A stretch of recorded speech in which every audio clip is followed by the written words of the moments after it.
alert system. Apparently there's a hazmat situation in the building over there, so, stay away from the chemistry. I know, it's not been a day for MB campus, okay? Huh?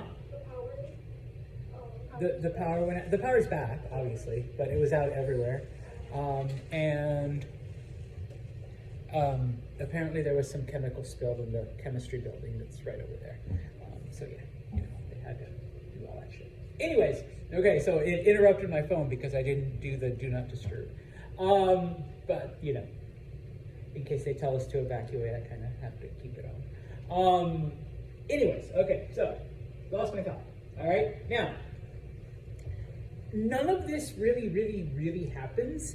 Okay, but the colonials do agree. Oh, I guess I can make it a little smaller. The colonials do come to a consensus that they will boycott British goods and services again.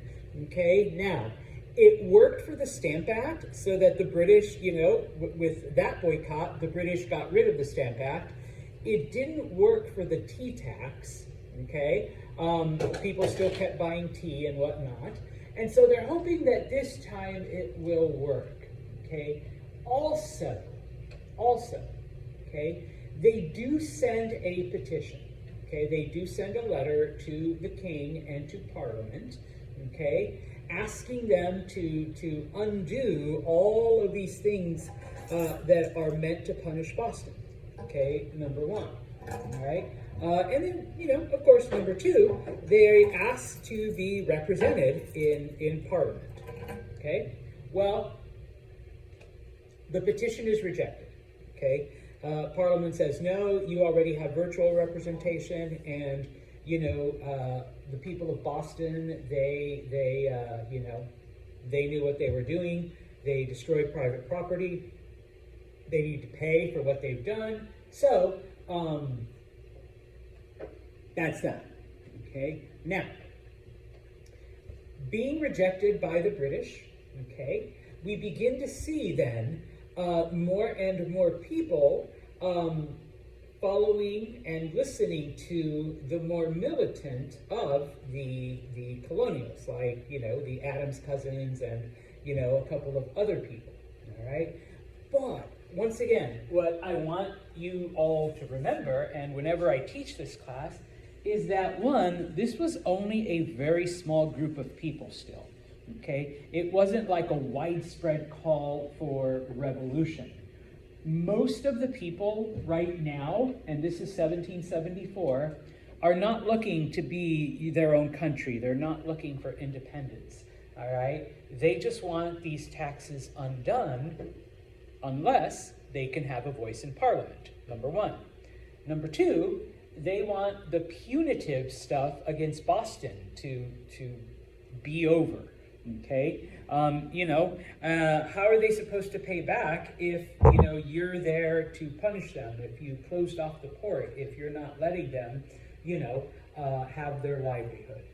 All right. Now, what ends up happening is that there is a small group, like I said, of militants who, and it doesn't matter like what, because we can even see it in today times. Okay, there is always those people, and I'm not trying to, make fun of anyone or offend you if you're this type, who are like, okay, we need to have as many guns as possible, and we need to build a shelter, and we need to have like a 5-year food supply of and water and medicines and whatnot. And so in this case, the Sons of Liberty and other groups like them are stockpiling weapons, okay, specifically gunpowder. And once again, you have to understand the weapons of the time. They just shot lead balls. You actually had to manually load everything. So without the gunpowder, you just had like a really nice stick, okay, a really nice club to hit people with, okay? And so, in April of 1775, so it's been like a year, all right? The British commander in Boston finds out that there is a stockpile of weapons and gunpowder in a town called Concord, okay? And just like any government would do, you find out that a fringe group is stockpiling weapons, you're going to send people in to confiscate and arrest them. All right? And so that's what they do. Okay? In addition, they know that the two leaders of this particular cell, for lack of a better term, is once again Sam Adams and another militant, John Hancock. Okay? Now, this is when the whole like Paul Revere thing happens. They get word, he goes on his horse, he starts yelling, you know, the redcoats are coming, the redcoats are coming, all right, all of that. And so people get ready, okay? So when they get to Lexington, which is about halfway between Boston and Concord, there are Minutemen waiting, and they're called Minutemen because, once again, supposedly they could be ready in a minute.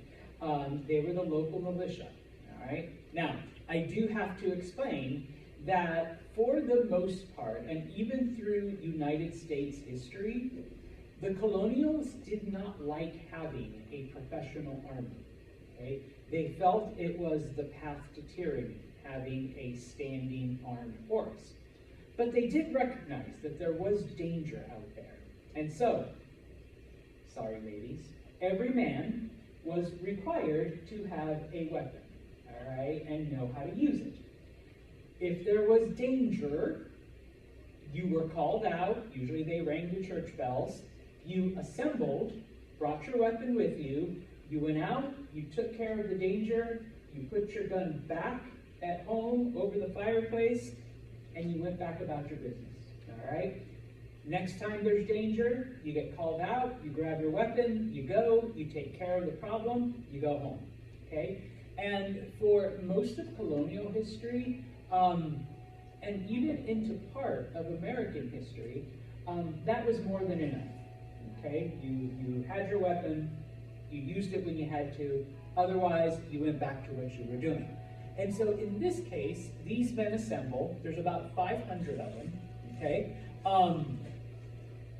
No, I'm thinking of Concord. I'm sorry, I got ahead of myself. There's about 80 of them, all right, in this small town.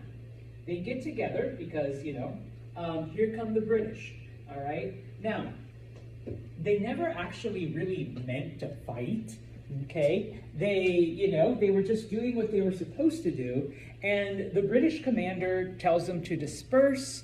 They don't disperse quickly enough, and nobody's really quite sure who fired first or what set off the first shot, but eventually the British do open fire, and 8 colonials are killed, okay? Everybody else basically runs away. All right, because that's what happens when people start shooting. Even if you do have a gun, you just run away. Okay. Now, word reaches Concord that the British are coming to massacre everyone, and we have proof. Wow, we have proof because they just massacred like 8 people, and of course the story kept getting better. You know, 10 people, 20 people, the whole town in Concord. So by the time, in Lexington. So by the time they get to Concord, there's about 500 Americans or colonials waiting for the British, okay? So the British enter the town. They look for Adams and Hancock. By this time, they have run away. They have like escaped to another town. The people of Concord have taken the gunpowder and moved it somewhere else, so the British don't find anything, okay? So the British decide, okay, we got to go back to Boston, you know, no luck. But as they're leaving, okay, these 500 Americans that have assembled, they engage the British, okay? Now,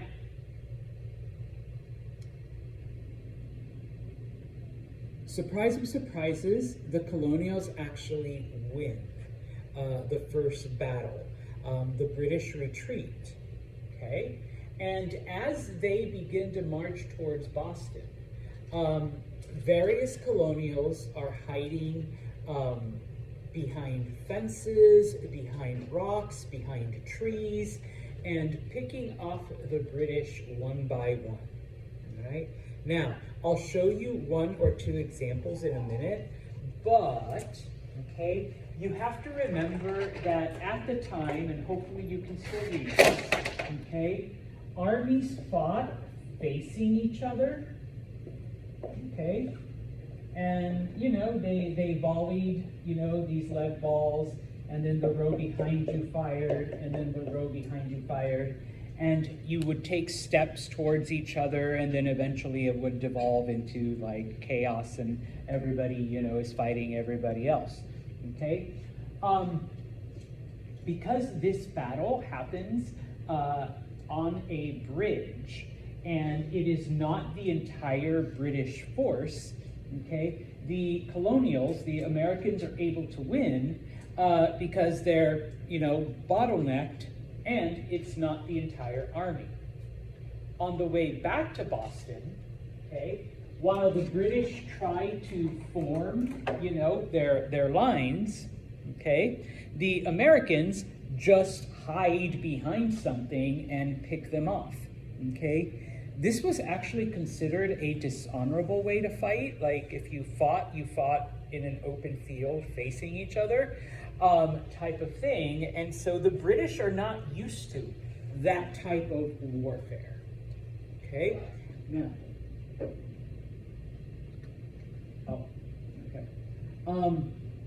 and so the British are quite literally chased back all the way to Boston, okay? And at this point, word has spread throughout all of Massachusetts, and even from other colonies.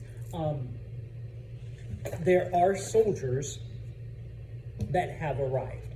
And so eventually there are about 3,000 British soldiers in Boston, but there are just as many colonial militia surrounding the city, okay? After Lexington and Concord, there really is no turning back from this, okay? Because basically shots have been fired, two militaries have engaged each other. But one thing to recall, and it's something that, once again, certain people get wrong, or certain people try to ignore the fact, that throughout the American Revolution, it was never more than a third of the people that were actively involved in the fighting, okay? 1/3 were the ones who wanted some sort of new country, okay? 1/3 really didn't care what happened, okay? As long as the taxes were repealed, as long as we had some sort of say. And then the other third supported the British outright, you know, felt that, no, you guys are breaking the law. You guys are like, you know, these militant, like weirdo extremists, okay? You know, we want the safety and security that comes with law and order, all right? Now, before we move on to the revolution, I just have to say that unfortunately I do have to skip over a lot of it, okay? Because this is, you know, just an introductory class. When I was an undergraduate, I literally took a whole semester on just this war, all right? That's it, like 4 months of just this. I would love to share half of the stuff, but I can't because we just have half a class period. So I unfortunately do have to skip over a lot of the more interesting battles and a lot of like the minor things, okay, to get to the main stuff. But doesn't mean I'm not going to entertain you. So, where are you, YouTube? Through the magic of YouTube, okay? This is from a really, really old movie called April Morning, okay? I was in high school when it came out, okay? But it actually portrays the Battle of Lexington really, really accurately, and the way the British fought and the type of warfare from that time. A little bit cheesy, okay? But hopefully, all right, you get an idea. So let me,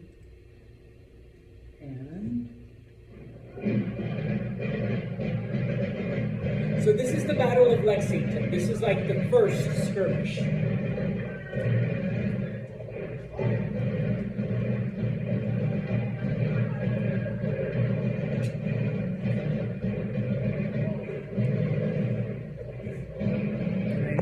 is for copyright reasons.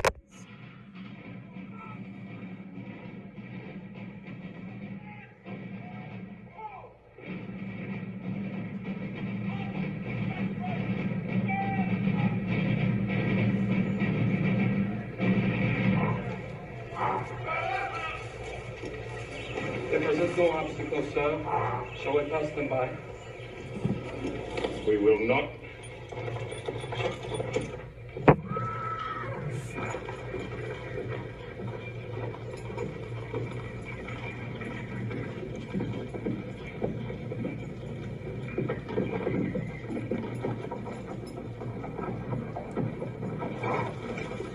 Hold your fire. Keep right. Captain Parsons, form front.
Hold steady.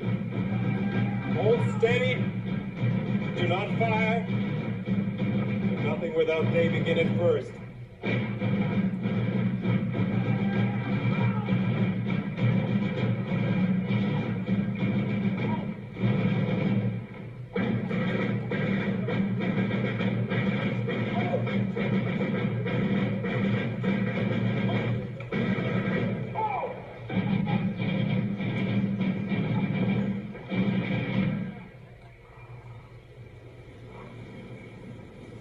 Prepare to fix bayonets. Fix your bayonets!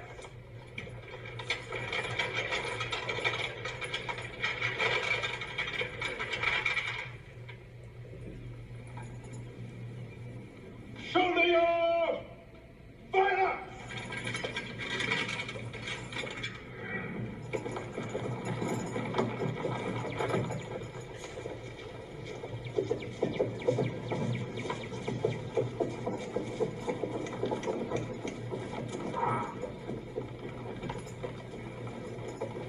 Lay down your arms. Disperse. Get off the King's Green. We are here to talk. Talk of what? This is our green. Lay down your arms and there will be no trouble. Disperse at once in the King's name. We are gathered here peacefully.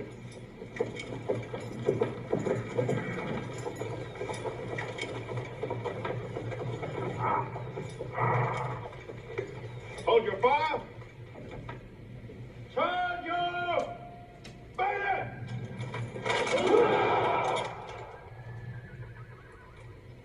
Advance and disarm them. Oh, no, lads. You stand. Stand fast. Battalion will advance. Slow march!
stop it right there. So, kind of a slow way to fight a battle, but just so you know, that's the way European armies fought their battles for like 200, 300 years. Armies would just line up and walk towards each other and then fire, and then once you fired your one shot, you know, like you could either reload and then march a little, reload and march a little, or your gun became a really long pokey stick and you start stabbing each other, okay, type of thing. But this is a fairly accurate representation of what happened at Lexington. Now, of course, whoever made this movie made it so that some dude was hiding somewhere and he fired a shot, you know, from somewhere. Could have been that. We don't know really. But I always ask students, what was the purpose of the drums? Some of it was fear. Yeah, to keep them marching in perfect step. It's hard. And so the drum beats would, and so when it's like a regular march, it's a faster, and when he said half march, then it's a slower one, etc.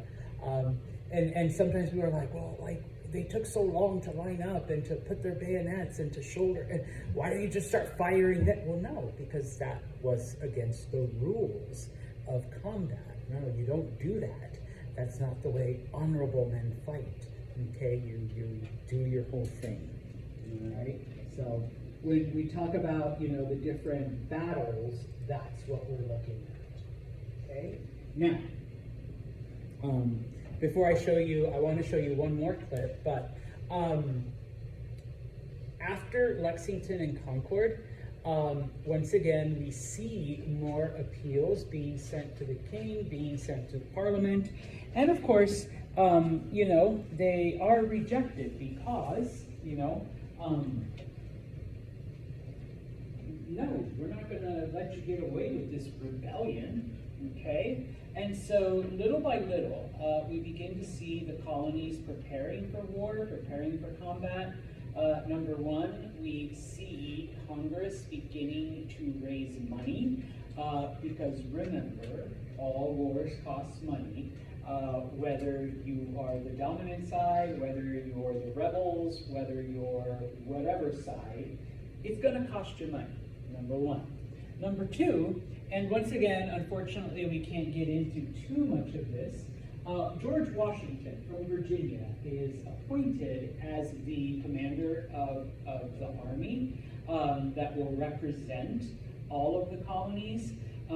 George Washington's experience, of course, was from the French and Indian War. He led Virginia's militia, and then he was also the second in command to several British generals. So he did have combat experience, number one, but number two, he was someone that most people knew. They had heard of him from his time in the French and Indian War. Now, once again, to re-emphasize the fact, okay, Lexington and Concord happened in April of 1775, okay? The U.S. does not declare its independence until July of 1776, okay? And so, that's like, I can't do maths, 14, 15, 16 months, okay? Not quite a year and a half, but almost. They're still trying to work something out. They're still trying to find a peaceful resolution to everything that's already happened. So once again, when people are like, oh, you know, the rebellions and the rockets' red glare and all this other shit. No, they were quite literally trying to find an alternative path. Okay, but a couple things happen before we get to 1776.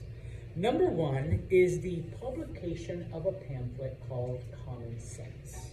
All right, now, this was written by a man named Thomas Paine. He was a propagandist. He was, you know, it was his job to stir people up. And I'm sure we can name any number of people today, okay, with their internet presence or their podcasts or whatever. But it was his job to stir people up, rile people up, and do whatnot. And so this pamphlet, which is basically like, you know, today we would see it as extremist propaganda, okay?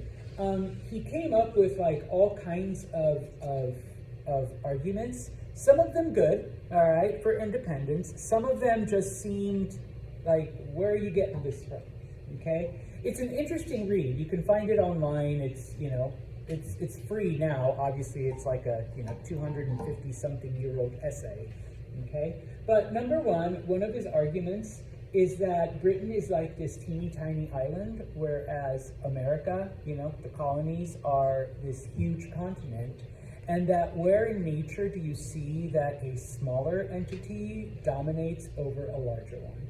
And so it's only natural, it's only a part of nature that the colonies should be an independent country, that they should, you know, be on their own and not under the dominion of this teeny tiny island, okay? Now, he does take Republican ideas, and once again, when I say Republican, we're not talking about like the current political party, but we're talking about the notion of a republic where you elect representatives, and representatives, you know, do the job for you, and, you know, you vote them into office and whatnot. And so he was basically advocating, and this is very similar to what John Locke had already said, that power comes from the people, all right?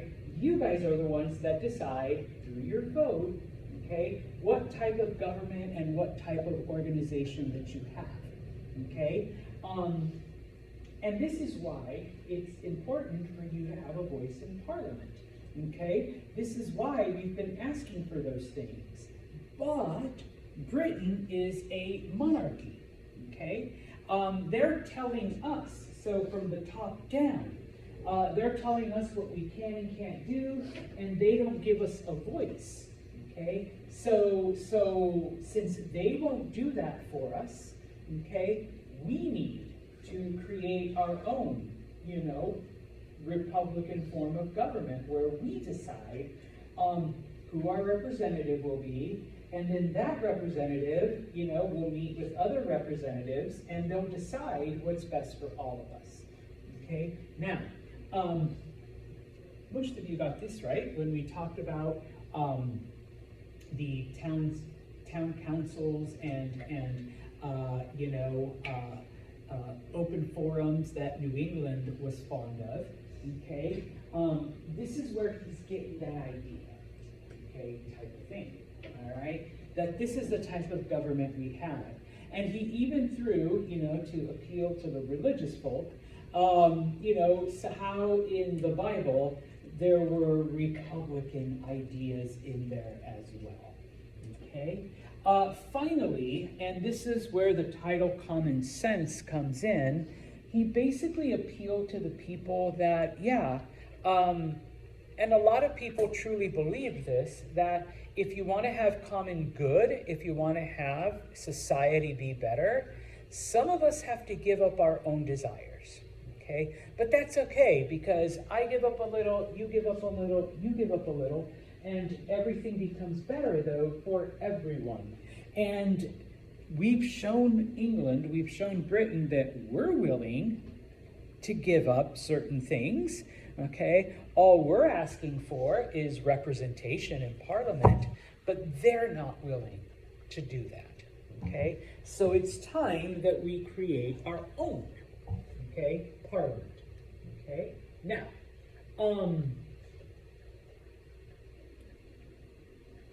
people who read this were like, this guy makes a lot of sense, okay? Yeah, we have tried. Yeah, we're still willing to give up some of our own freedom to have a say in government. Yeah, we are like, voting for, we really want to be a part of this representative, send a representative to Parliament. But, nobody is listening to us, okay? And of course, it doesn't hurt that Thomas Paine is a really good writer, all right? And his arguments resonate with people, and they appeal to their emotions, okay? And their sense of logic. And so, it is through the reading and through the dissemination of common sense that, many members of Congress suddenly decide, okay, yeah, we need to form our own country. We need to cut ties with Britain, all right? If they won't give us a say in how we're governed, then we'll just govern ourselves permanently. We'll create our own government where we can have all the say that we want, all right? So it isn't until the publication, if someone wants to like, oh my gosh, what finally was the tip? It wasn't combat, it wasn't dumping the tea, it wasn't the deaths at Lexington and Concord. It was people being influenced by this essay, okay? And the things that it said, all right? Now, just as an FYI, okay? When it came to the average, the common people, all right? We're not talking about Congress, all right? During all of this, okay, and even after George III declares the colonies to be an open rebellion, so, kind of similar to today, where if you call any group like, oh, you guys are terrorist group, you guys are like agitators, you guys are, even after George III does this, okay, the common people, the people are still willing to come up with a peaceful resolution, and they're still willing to accept some kind of compromise, okay? And a lot of times I do have to explain, and here we are, okay? People saw themselves as British citizens. They saw themselves as, descendants of Englishmen, okay? If you think back to chapters 2 and 3, remember that, when it came to those early charters, the people that settled in the Americas were guaranteed the same rights that every Englishman had, okay? And so it's not their fault that their great-great-great-great-grandchildren still believed that they still felt themselves to be British citizens, number one. Number two, and this is where, the French and Indian War and the Congress kind of comes into play, most people in the colonies did not feel any kind of allegiance to other colonies, okay? That's why the colonies coming together during the French and Indian War was huge. That's why, all of these representatives coming together was huge, because, and especially New York and the southern colonies, they felt closer to Britain. They felt more British than they did, here's Pennsylvania, right next door to New York. Sorry, Ashley. We feel nothing for Pennsylvania. Like, they're weird over there. They're like allow religious freedom, and they look like that opium food, and they let all kinds of people into their colony. Like, no, we're special here in New York. All right, we are a little bit more like discerning, and we have more class, like the British. Okay, and many of the southern colonies, they literally tried to recreate those old English, plantations and manors, that the different gentlemen had, those big properties. They just, moved them into South Carolina or Virginia or wherever, okay? And so they didn't see themselves having anything in common with, no offense, those freak Puritans up in Massachusetts. It's like, no, like, we're totally different. And so that was a big part of it too, all right? Now, This map, and it's from a completely different book, but I threw it into my slides. It actually shows, like, you know, to various degrees, and I know like the easy way to break it down is the way I did there. 1/3 wanted independence, 1/3 didn't care, 1/3 wanted to stay with Britain. But obviously not everything is just like a third, a third, a third. You know, there's more nuance, and so there were certain parts that had more loyalty, had less loyalty, had like a certain attitude, had more of a certain attitude. And so as you break it down, yeah, you know, there were parts that, you know, and even within New York, it was more down in New York City and here, upstate, central New York, that was way more British, that was, you know, aligned with Britain versus, you know, like the area like the Catskills and, you know, the Hudson Valley area, which was more, you know, yeah, we should form our own country type of thing. So, you know, there were degrees and there were nuances, okay? Now, of course, you know, this leads us then to the Declaration of Independence, okay? So after the influence, after reading Common Sense, after, you know, the effects it has, okay, how are we gonna, you know, break up with Britain, okay, type of thing, all right? On June 7th of 1776 is when we get that first proposal, okay? Basically, like, we all agree. We're breaking up, we're cutting ties, we're forming our own country, okay? And everyone's like, yes, we're doing this, okay? And so, on July 2nd, I always tell people, here's your little bit of trivia, okay? July 2nd is when Congress votes for independence, okay? That's the day that they said, yes, we're doing it, okay? Well then, Mr. Santos, why do we celebrate on the 4th of July? Because that's the day that they approved the Declaration, the actual written thing, all right, that declares us independence. But they decided to do it, and they agreed to do it on July 2nd, okay? And so, Thomas Jefferson wrote the majority of it, number one. Number two, he took most of his ideas from John Locke. I know I didn't write it up there, but that's an important part to remember, okay? John Locke talked about there's a contract between the governed and the government, okay? Every person has the right to life, liberty, and property. Now, why does Jefferson change it from property to pursuit of happiness? No? Anyone? If you guarantee everyone property, what are they going to want? They're going to want that property. And believe it or not, a lot of the founding fathers were in fact elitists. They were very wealthy, well-placed men. I'm not going to give up part of my land or my slaves, all right, to some common person, all right? You can have Maya's share. And Maya's like, no way. I'm not giving up my property or anything like that. We'll just give them Angelica's share. Angelica's like, screw that shit. No. You got to change that, Tom. So, pursuit of happiness. You can go out and do what brings you joy. All right?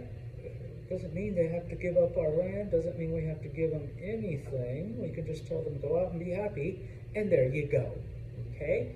And so, he takes these ideas from John Locke that everyone has the right to life, liberty, pursuit of happiness, and that when the government doesn't uphold those rights, does anyone remember what the last right is that John Locke? Yes, our last right is the right of rebellion, to overthrow the government and put in a government that does give us life, liberty, and allows us to be happy. Okay? So, Thomas Jefferson took most of his ideas from John Locke. He did have help. Nobody ever remember. I mean, some people are like, oh yeah, it's Ben Franklin, yeah.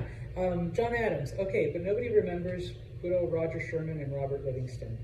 They also helped. Okay. Now, granted, if we do it in group project terms, yeah, Jefferson did like 90% of the work, Ben Franklin, he edited it because that's what he did for a living. So, you know, there's always the person that edits the work for us. But then everything else, like the other 10%, was like Adams, Sherman, and Livingston. You know, there's always those people. Ashley's like, that's right, I do all the work, but they do nothing. And then Maya just reads it and says, yeah, it's fine. You know, like type of thing. And that's, you know, basically what happened. Okay? Now, you don't need to go through all of this, okay? But just so that you know, and I left it here, first and foremost, the Declaration of Independence declares the United States an independent country. Okay, that's what it does. All right, that's its purpose. Okay, number two, the preamble, which was completely written by Thomas Jefferson, is what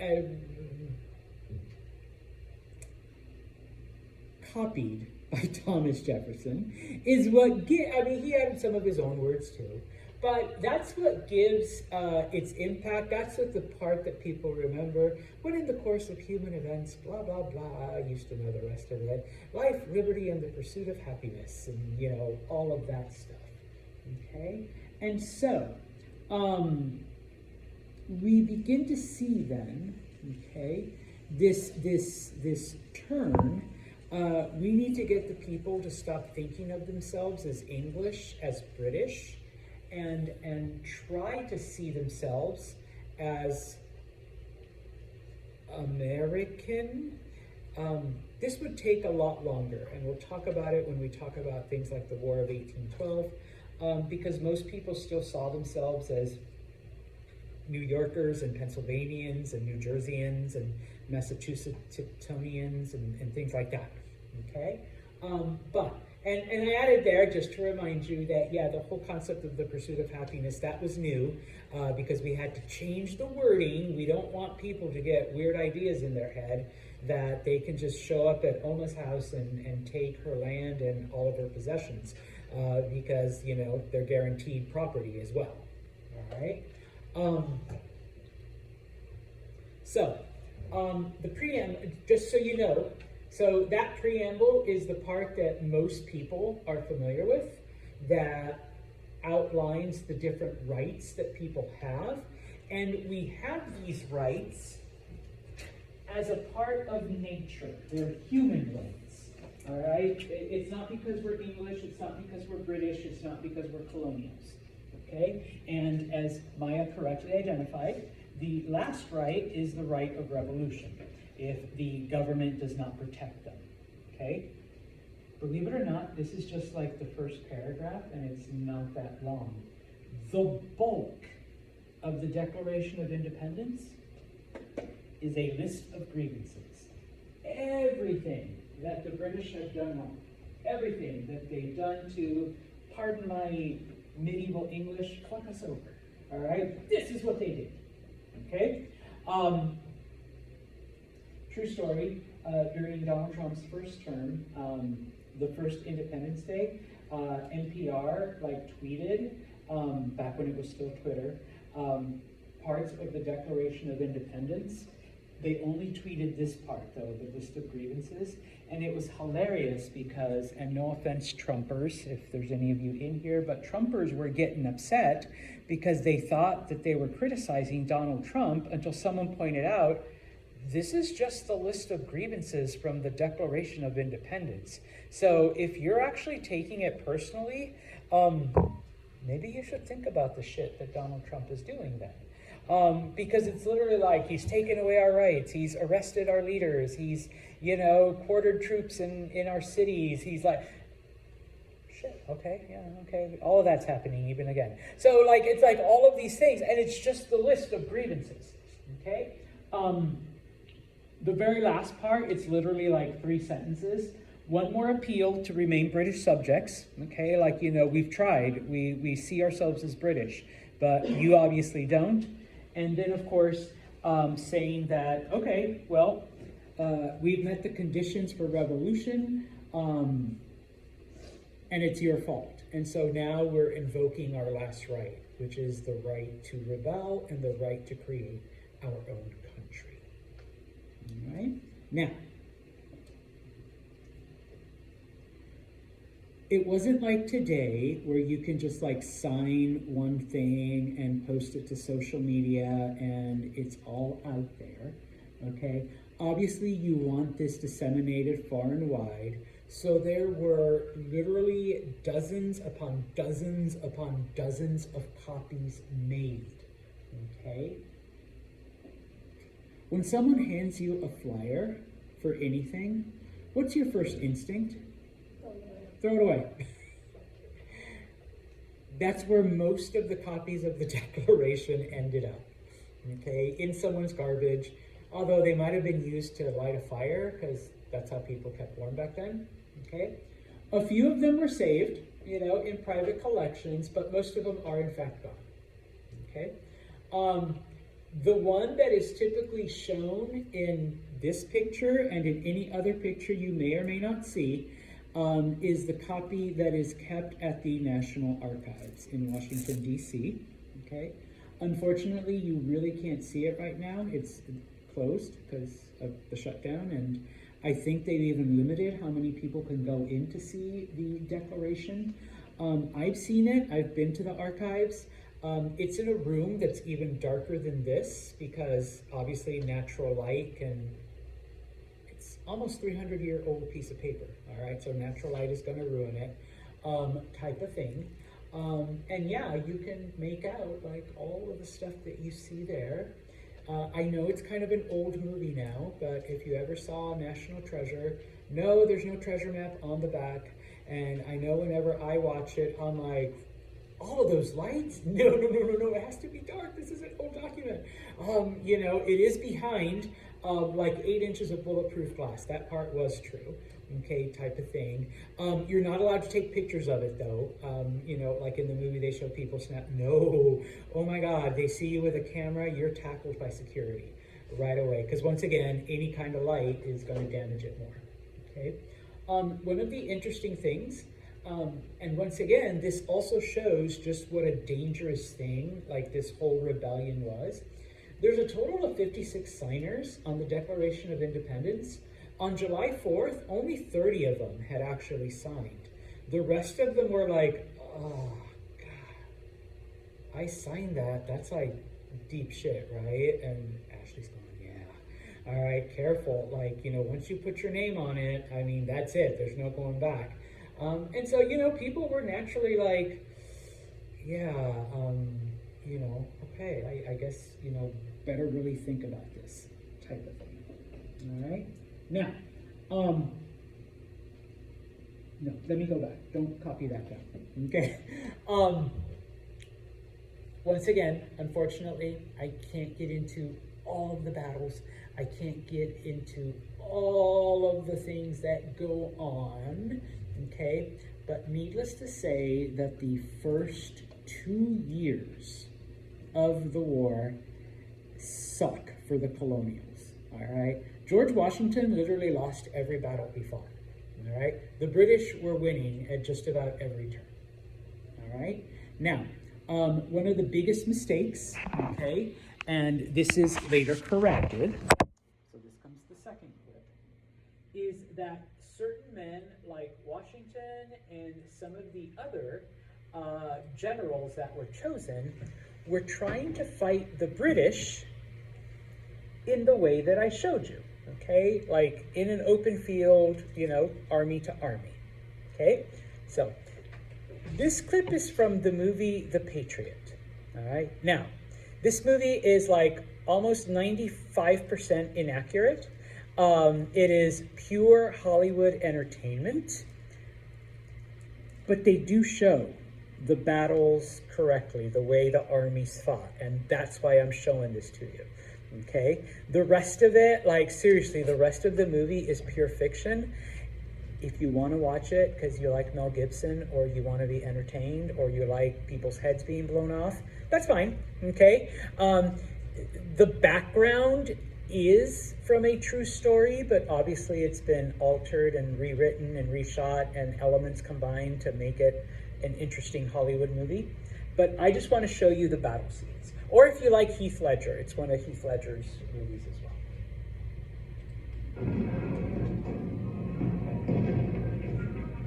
Now, this is one of the southern battles, one of the battles in South Carolina. It's the Battle of Camden. And so you have the American Army, the British Army. Americans wore blue, British wore red.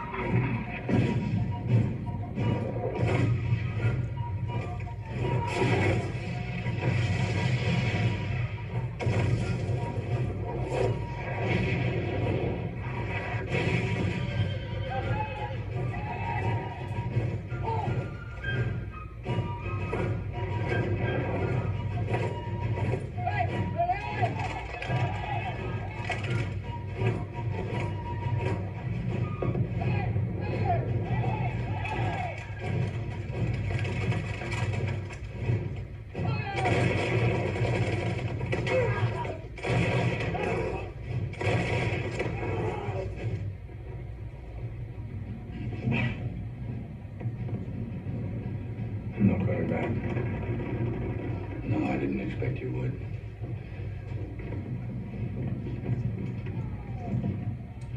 That Gates is a damn fool. He spent too many years in the British Army. Going muzzle to muzzle with redcoats in open field, it's madness. Oh! Back, ready!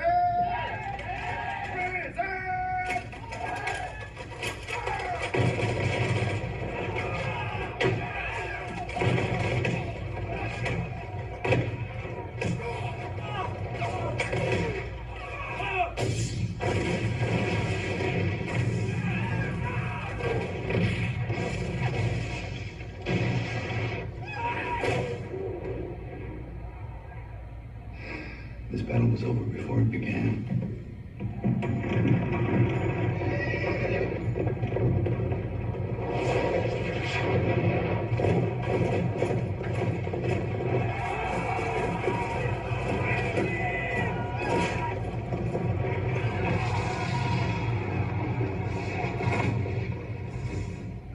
These rustics are so inept. Nearly takes the honor out of victory.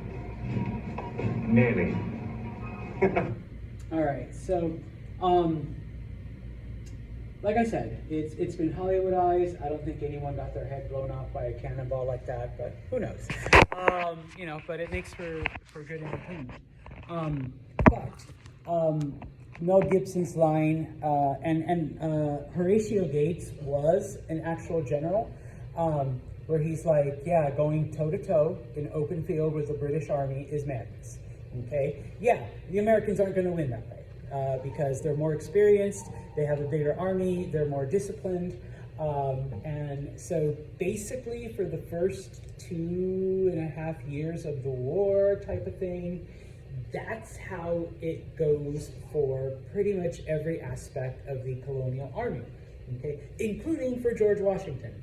And just like it shows, at some point, the Americans would just, I mean, they did that a lot. They just ran away, you know, and the British would chase them down on horseback, type of thing. And so, you know, boom. But there were one or two bright spots, okay? And so I bring this one up.